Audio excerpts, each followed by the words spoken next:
Yeah. No, shout out to you for, like you said, having this idea and making it come to fruition. I know Thank you, you man. have your teammates, and shout out to them, but you were the driving force Yeah, of the course. whole way through.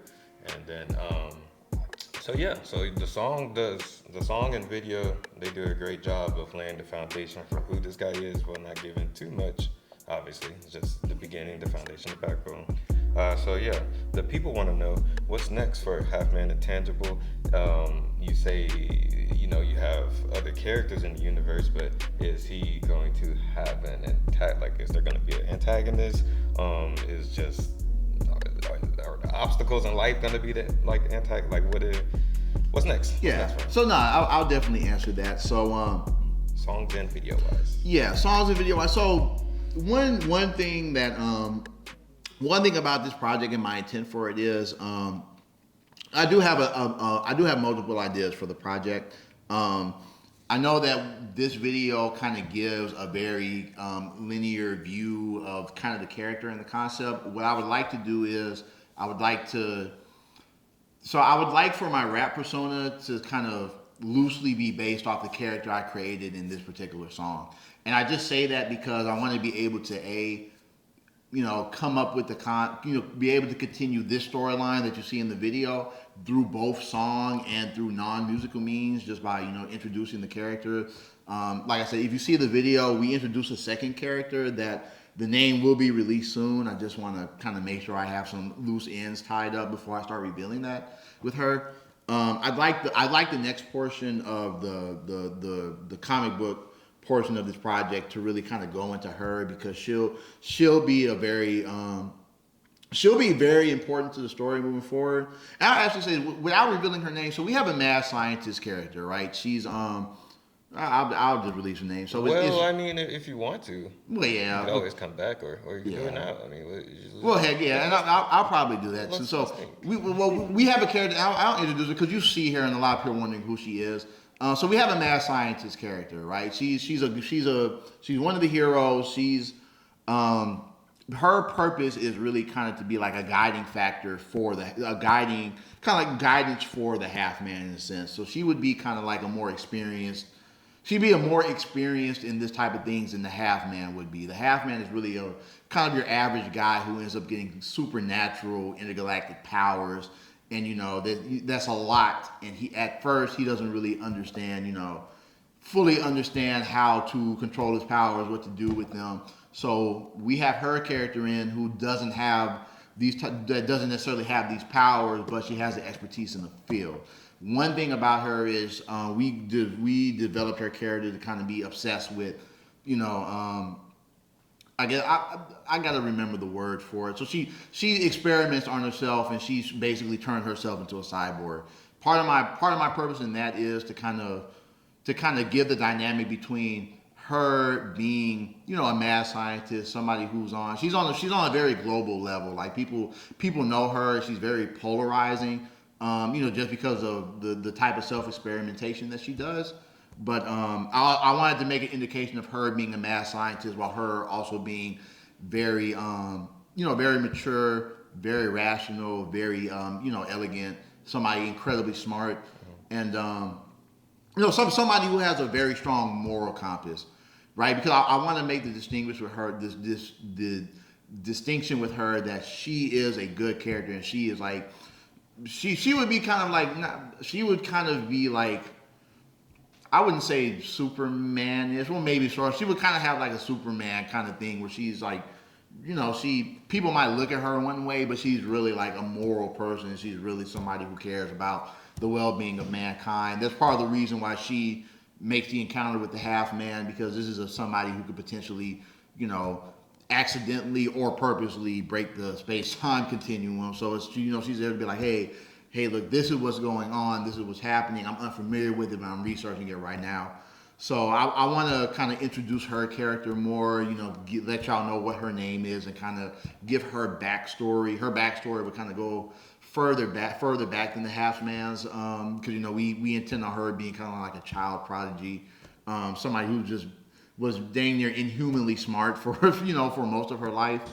Um, so that's how I want to proceed with this. After that, I want to I want to begin to introduce more of the antagonists to the series.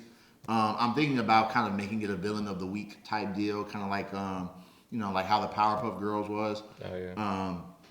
But yeah, we'll have. There are certain concepts for villains that I do have. Like I said, I just developed this concept with the song, so it's still a concept in development. Because of course, there's going to be more aspects of it than just a half man intangible, especially with what I've introduced in the video, and then what I'm explaining now. So you'll have more character introductions. You'll be introduced to more villains as more recurring villains as the concept moves forward. But I would also, on the music end, like to continue for the concept to remain me as a human being, me as a regular person, and me as me creatively, me having no bounds creatively. One thing about the mask is, and that's another thing I got from MF Doom too, and I probably may have gone over this already, but one of the crucial things about it is being able to. It was a couple of things. One was being able to create the character. One thing that I really learned from MF Doom was that that the whole everything that he had with the mask, he created a unique identifier for what he was doing. So when you look at like merchandising for him, a lot of that revolved around the mask, right? We never saw Doom's face, barely ever until after he died. But you see the mask. What I began to understand about that was he was really creating like a brand for himself. Like a lot of rappers don't have that, to where they have like this unique identifier that's somewhat, associative with like their face and their actual image when they go out in public. And then what was cool with Doom was he was able to create a mythos. If anybody listens to Doomalay's work, he has projects where he's MF Doom, but he also has projects where he's Victor Vaughn, King Ghidra. Even with the collaborative efforts, those are different characters. Danger Doom is a character, Mad Villain is a character. What I learned from that was, and I may have touched it earlier, was he was really able to create a mythos with these. So yeah, man, it's certain things I'm trying to achieve. He was able to come in that mask and probably be more of himself than he probably could have been just without it. And I say that because me being here with this, it's a different image than what a lot of people are used to. A lot of people might look at this and say, oh, this is really cool. A lot of people might look at it and say, what the hell is this? I get that sometimes, but what's important about it is it's really a creative endeavor that I'm really trying to pursue. It's not something that I'm trying to do because I think other people would think it's cool. It just kind of it reflects a lot of what. If you want to know about me, you can kind of listen to the song and watch the video, and that tells you everything. I've been a rap fan since I was 11. I've been integrated in that culture for a long time. That's part of the reason you still see me pursuing it today at 29, and also, animation, cartoons, comic books. Those carried me my entire life. Like growing up, I was born in '93, and I was like always in front of the TV. So I ended up really being like an early Cartoon Network baby.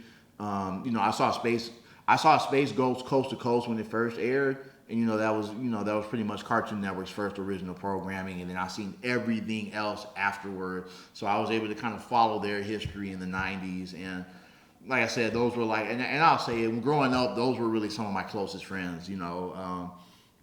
I was always watching these stories and watching these characters. So, and that's where I started to establish more of like character development, storyline concepts, dynamics between characters, dynamics between, events that happen in stories. So, that started to, those concepts began to grow with me, even as, I didn't really know where to start, in creating something like this, what I was seeing. So, yeah, man, I think I might have gone off from the original question, bro. No, that's good. It's all Yeah. very valuable information for why you were doing this and who you are. So That was the intro. Yeah. This is history.